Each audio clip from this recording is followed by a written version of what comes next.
everybody, my name is Mr. Francy and welcome back to Mr. Francy Reads. Today we are doing my May monthly wrap, and this is going to be interesting because this month, the month of May, was derailed. My TBR was derailed for so many different reasons. And I ended up being so far behind my own schedule, including preparations for this video, to the point that an hour before I sat down to film this, I still had to add books to Goodreads and stuff like that. I mean, it's just insane. But alright, let's do this. This is my May monthly wrap for 2022, as I once again say welcome back to Mr. Francy Reads!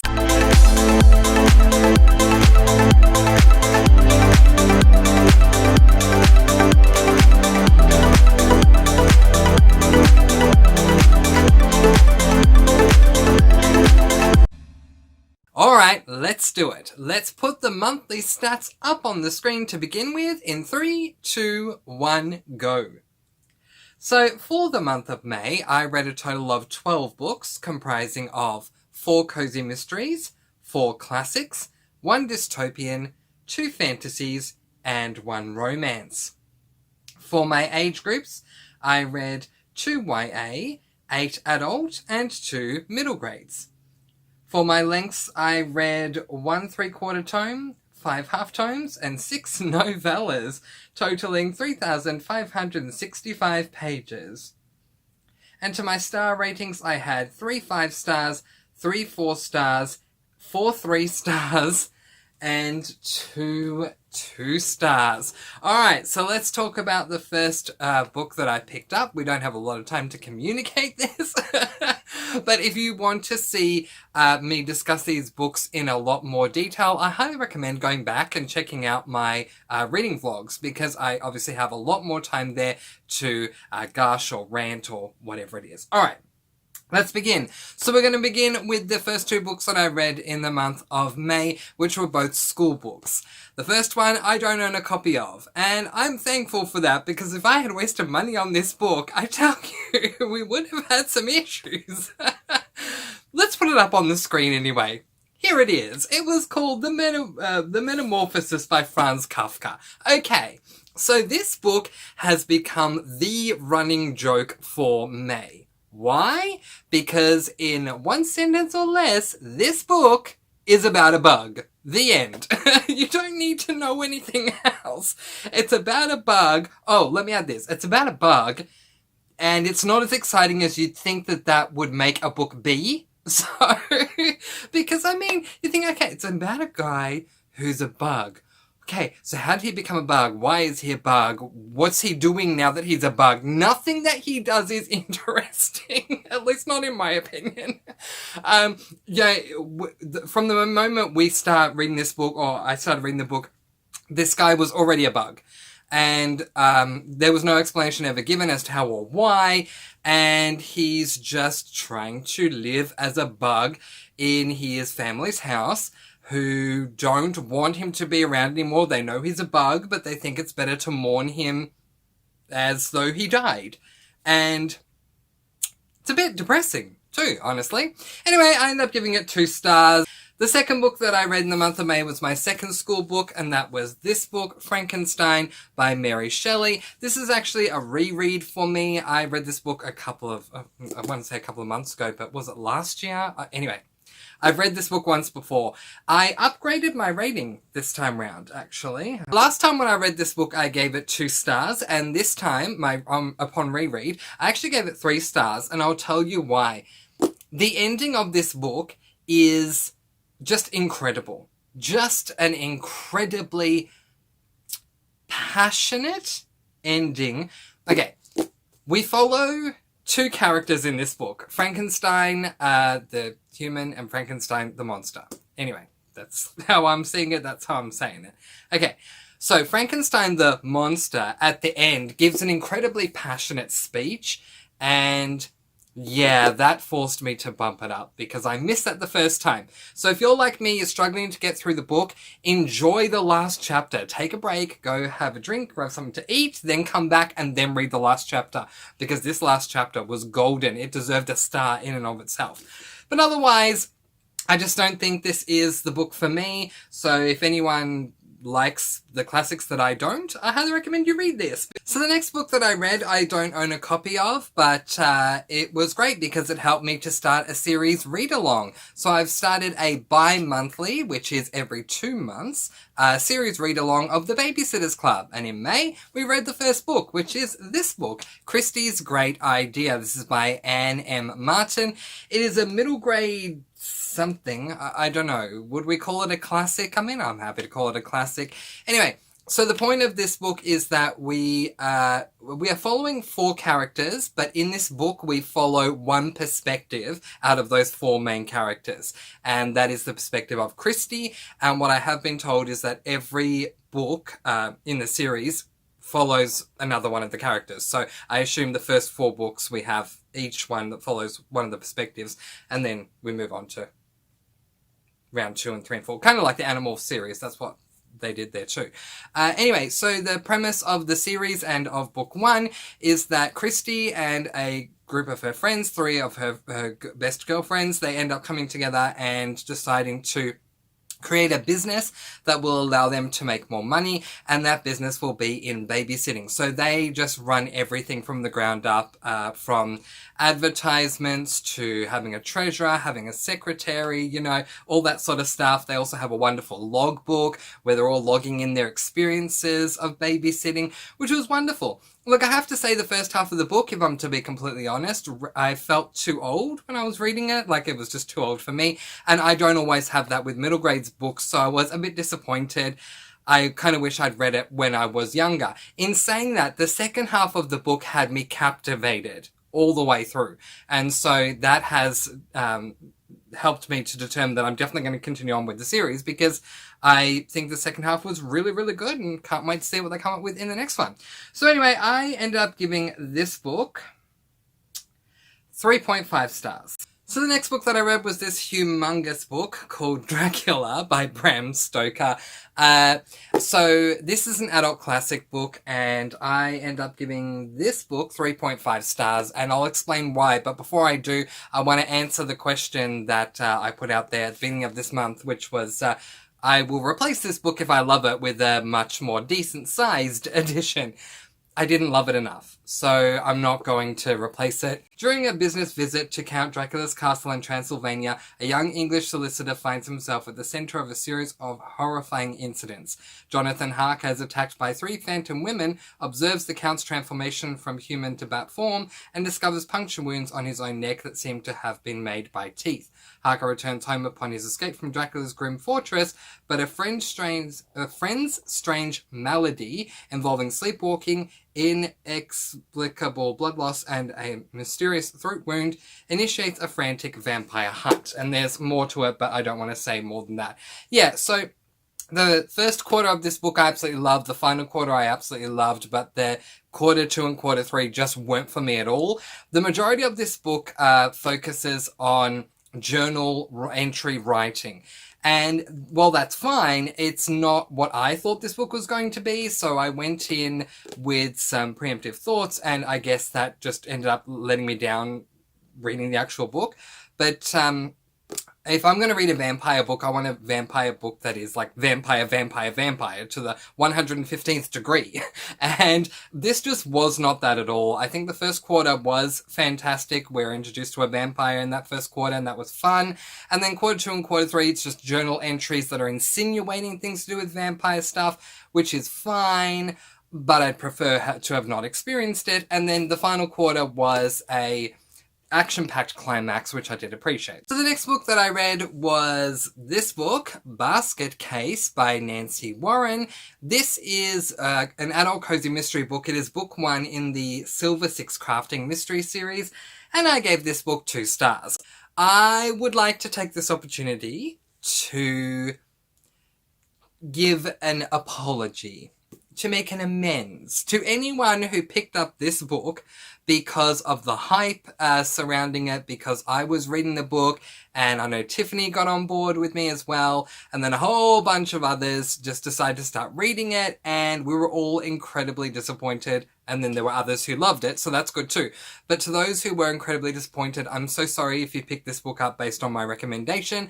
I thought that the book started off really strongly, and then it started disappointing me, and all I could think was, oh no, so many people have picked this up because Tiffany and I are reading it. So I'm so sorry. But yeah, I am not going to hold back. I'm going to tell you exactly why I gave this book 2 stars. So the premise of this book is that we follow a woman by the name of Nixie. Her real name is Leslie, but her nickname is Nixie. It is what it is. And she is phoned by a cop to go and check out what's going on with her auntie because something's going on. Her auntie is part of this crafting circle group called the Silver Six. And so Nixie has to go down and find out because something's happened, so she has to find out what's going on. To me, this was the worst decision that Nancy Warren could make, and I'll tell you why just for my own preference. I love cozy mysteries that have an emphasis on the cozy, and when you open up page 1, literally with an officer or a detective or whatever calling our protagonist, who we've never met, to say, go down and work out what's going on because something's happening and we don't know what it is, literally the book becomes a mystery right off the bat in book 1, and I just did not appreciate that at all. Ultimately, in my mind, this book is 90% mystery, 10% cozy, which does not a cozy mystery make. I am continuing on with book 2 in June this month because I have it on my SAS list and there's only 3 books in the series. I hope it gets better, but this definitely was not the book for me. So the next book that I picked up was this book, Amish Candy Shop Holidays by Amanda Flower, because this is a compendium of novellas. So I read Botched Butterscotch, which is novella, oh goodness me, 4.5, and I loved it.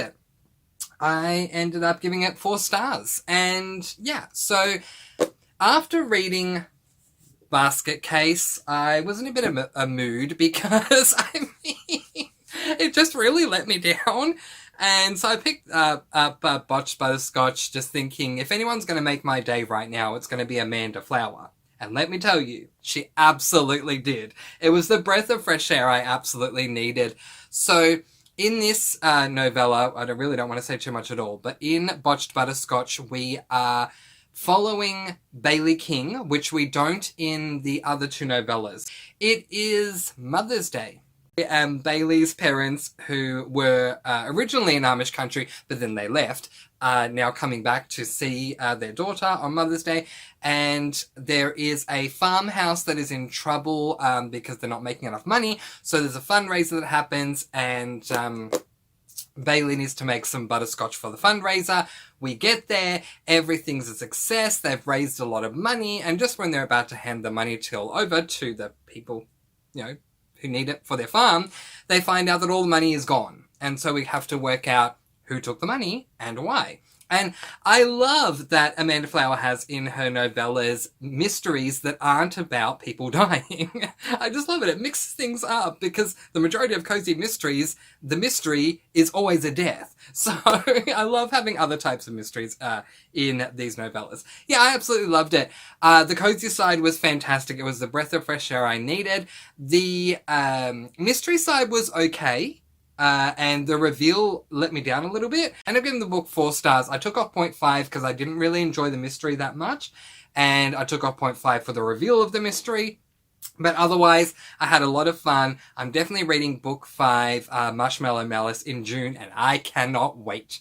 So the next book that I read was this book Secret at Skull House, which is book number 2 in the Secrets and Scrabbles series.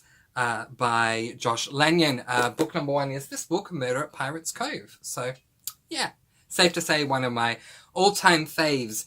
What sets this series apart from a lot of other cozy mysteries series is that we are following a male protagonist, where 85% of cozy mysteries follows a female, and the second thing is that this male protagonist just so happens to be gay. His name is Ellery Page, and he runs a mystery bookstore, and yeah, I thought book 1 was okay, but the way it ended, I needed book 2, and book 2 gave me everything I wanted and more. 5 stars. I just couldn't fault it. I thought the cozy side was fantastic. I thought that the mystery side was fantastic. I thought that the reveal was fantastic. I could not fault this book. And I could fault this one. Despite the fact that I'm displaying it, I had some issues with the book. I still loved it, but I had issues. But with this one, I can't fault it at all. So it was fantastic, and what a high I was on after the letdown of Basket Case to then read Botched Butterscotch and love it as much as I didn't give it 4 stars, and then Secret at Skull House and give it 5 stars. So, yeah. Basic premise, all I can tell you is that Ellery's ex-boyfriend comes to town. He is a famous horror story writer. He ends up dying, and so we need to work out who killed him. But because Ellery is the only person in Pirates Cove who knows the guy, whose name is Brandon, Ellery becomes the #1 suspect. So Ellery has to work out who actually killed Brandon so he won't be put away instead. But yeah, I gave it 5 stars. It was fantastic. The next book that I picked up was this book, A Side of Murder by Amy Pershing. This is book number 1 in the Cape Cod foodie mystery series, and I gave this book 4 stars. So, okay, this is, the first book in a new series for me, and we're following a woman by the name of Samantha, who is a food critic.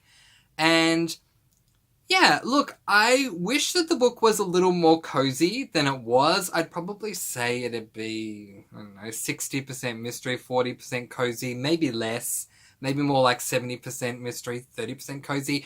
In saying that, I loved the cozy side. I thought it was good. I love our main character. I just love following her, and I did love that. I loved following her. I love the quirky characters that she has around her. I love the town that she's in. I love the cozy side. I thought it was fantastic. I just wish we got a lot more of it. And the dog on the cover is as adorable as he seems on the cover in the book too. His name is Dog. And why is his name Dog? Well, how do you spell dog? D-O-G. So that's his name, Dog. And Dog is an integral part of the book. So if you like reading books where animals play an integral role, then I think you'll appreciate this. No animal harm occurs in this book, in case you're wondering. No animal harm. But yeah, loved it enough to give it 4 stars. And I'm looking forward to continuing on. I'm reading an eggnog something, I don't know, book 2 in June. So we'll see how that goes. So the next book that I picked up was this book, Prodigy by Marie Lu. This is book number 2 in the Legend series. I read Legend, I think it was last month or the month before, I don't know. Anyway, I gave Legend 5 stars. I gave Prodigy 5 stars. I wish I could give this book more than 5 stars. This Legend series is so fantastic. If you love dystopian, like YA dystopian reads, like The Hunger Games, The Selection, those sorts of things, you will love this series. I loved book 1 so much, and I went into this book with great dread, because I just thought, oh no, what is Marie Lu going to do to make this middle book syndrome, and I'm just, not going to like this one, and then we'll move on to the next one and all will be fine. No, Marie Lu did nothing bad in this book. In fact, this book is comparatively better than book 1, and book 1 was a golden standout anyway. So I'm just loving this series so much. I am reading Champion, book number 3 in June, and I cannot wait to see if Marie Lu can just keep going with this amazing series that she has built for me that I cannot fault. I hope that book 3 is just as amazing, and book 4 as well. Oh, highly recommend. 5 stars. 5 overwhelming stars for this one. So the next book that I picked up was book number 2 in the Steel and Fire series, which is this book, King of Mist. This series, like a whole host of series that I'm currently reading, are on my SAS list, and I think there's 5 books in this series, if I'm right. So this was book number 2. Okay, I liked book number 1. I think I gave it 4 stars, and I thought it was a great setup. We're following a girl, ish, okay, like a young adult female, anyway, who is living in a dystopian world. This is a fantasy book. I personally would call it a dystopian book with fantastical elements, but okay, they want to call it a fantasy world, that's fine. But anyway, we're in this fantasy world where we're following Dara, and she wants to be a fencer. She loves the sport of fencing, and she feels like she can make a lot of money that way. Meanwhile, her father is a welder, and he wants her to follow in his footsteps, and she doesn't want to do that. She ends up secretly going out at night to do sparring training, and she ends up being given the partner of the prince, who is next in line to take the throne as king. And so we get to meet him and learn more about him and Dara and this world, and I loved that. Then book one ended with a massive thing that obviously I can't say because, it's a spoiler, but a massive thing that happened that had me incredibly excited to read book two. The first quarter of book two was amazing, and I feel like it was kind of written because of how book one ended. Book two just followed on quite nicely for the first quarter. But then things started to change. The second quarter, after I finished it and I got to the halfway mark, I thought, something's a bit off here. I don't know what it is. And then by the time I got through the third quarter, I was going, yeah, this is not what I fell in love with in book one. And then by the time I finished the book, I went, not only is this not what I fell in love with in book one, but it looks like we're going into a trope in book three that is my least favorite trope of all time, which is the traveling/questing trope where you don't know where you're going and you don't know how you're going to get there. And I really, really hope that that's not the case, because this series started off so well for me and now I'm feeling a bit of a dip. I ended up giving this book 3.5 stars, and it's mainly based on how much I loved the beginning. The next book that I read was the second book in the Del Toro Quest series, which is this book, The Lake of Tears by Emily Rodda. I gave this book 4 stars. So the setup really does occur in book one, and I know we say that a lot with series, but in book one, we know exactly what we're going to be dealing with for the next 7 books. It's an 8-book series, and that's because in book one, we have this Prince Guy Leaf, who ends up being coronated to become king. Anytime anyone gets coronated, they are given this ceremonial belt to wear, and the ceremonial belt has been forged by all the magical creatures of the land, and they've all contributed a gemstone to this belt. When Leaf goes to get married in book number 1, the belt is there, but the stones are missing, so we have to set out on a quest to try and find all of the gems so we can put them back into the belt.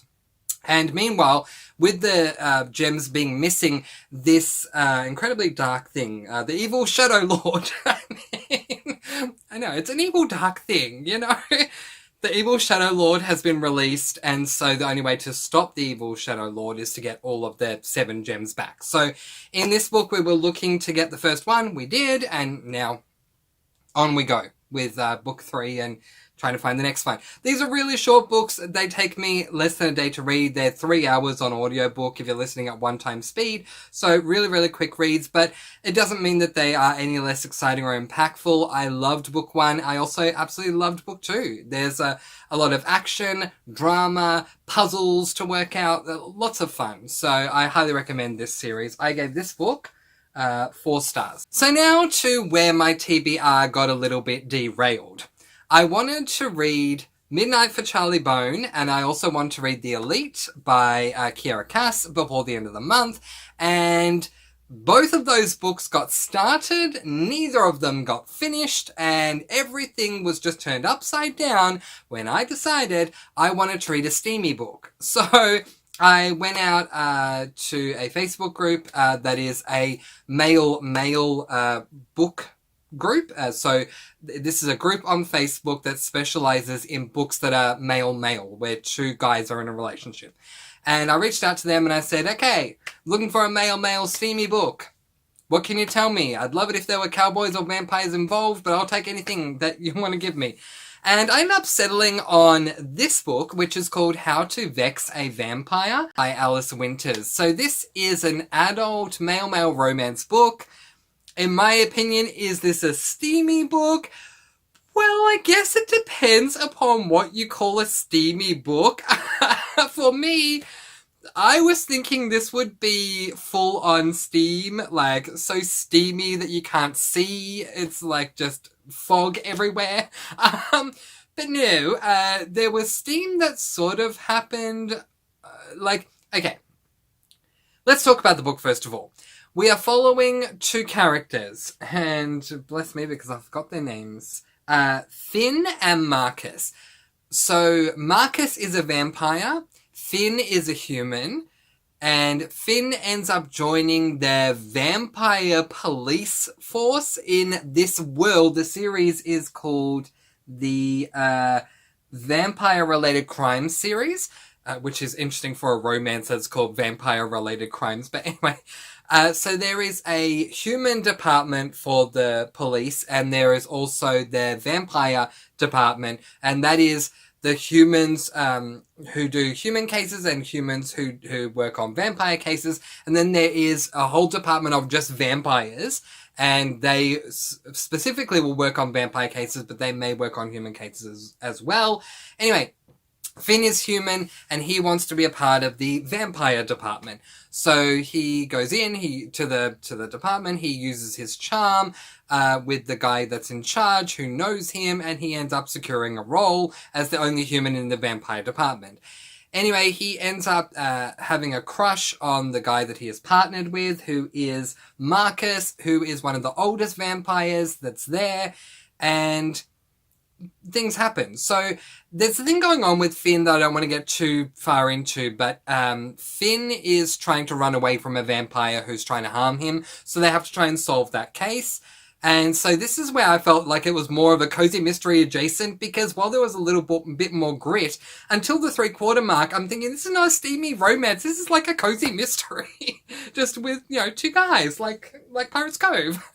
But then the 3/4 mark hit. Woo, and it got steamy. So yeah, it was worth the wait for me. But I have to say, despite the fact that I went into this book because it's a steamy book and came out of it thinking, okay, there were steamy moments, but not as steamy as I thought. Despite all that, I loved the book. Where has this series been hiding? It was fantastic. And it's a dual perspective. So we get the perspective of Finn and the perspective of Marcus.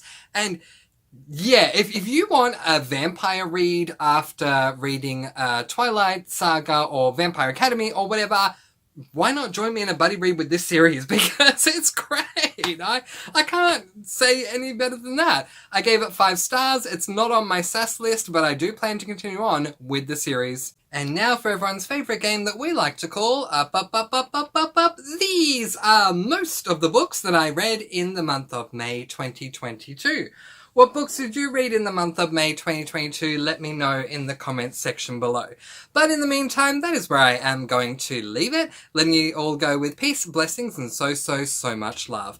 I post videos every Monday, Wednesday, and Friday, and I'll see you again soon. Mwah! Please be kind and love one another and spread your sparkling energy all throughout the world. And until next time, happy reading!